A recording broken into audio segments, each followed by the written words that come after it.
أعوذ بالله من الشيطان الرجيم. بسم الله الرحمن الرحيم.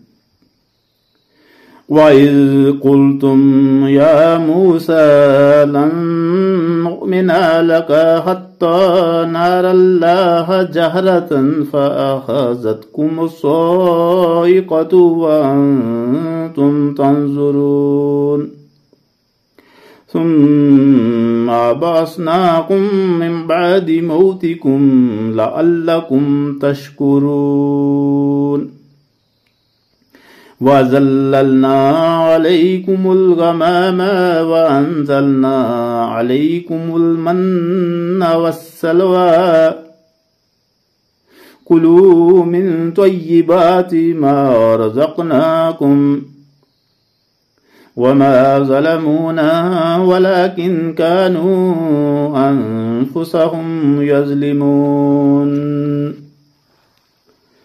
وإذ قلنا ادخلوا هذه القرية فكلوا منها حيث شئتم رغدا وادخلوا الباب سجدا وقولوا حطة نغفر لكم خطاياكم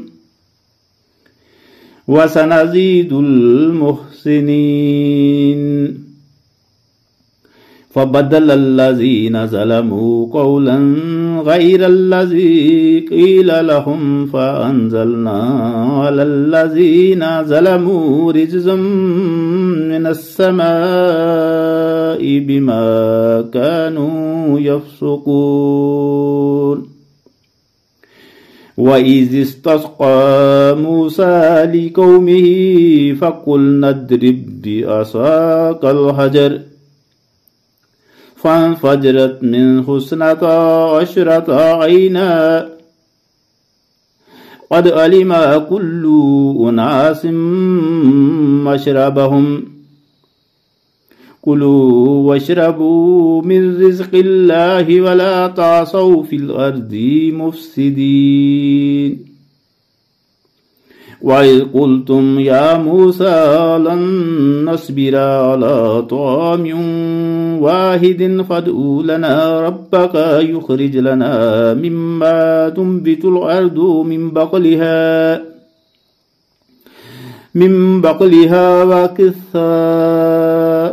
وفومها وعدسها وبصلها قال أتستبدلون الذي هو أدنى بالذي هو خير اهبطوا مصرا فإن لكم ما سألتم وضربت عليهم الذلة والمسكنة وباءوا بغضب من الله ذلك بأنهم كانوا يكفرون بآيات الله ويقتلون النبيين بغير الحق ذلك بما عصوا وكانوا يعتدون.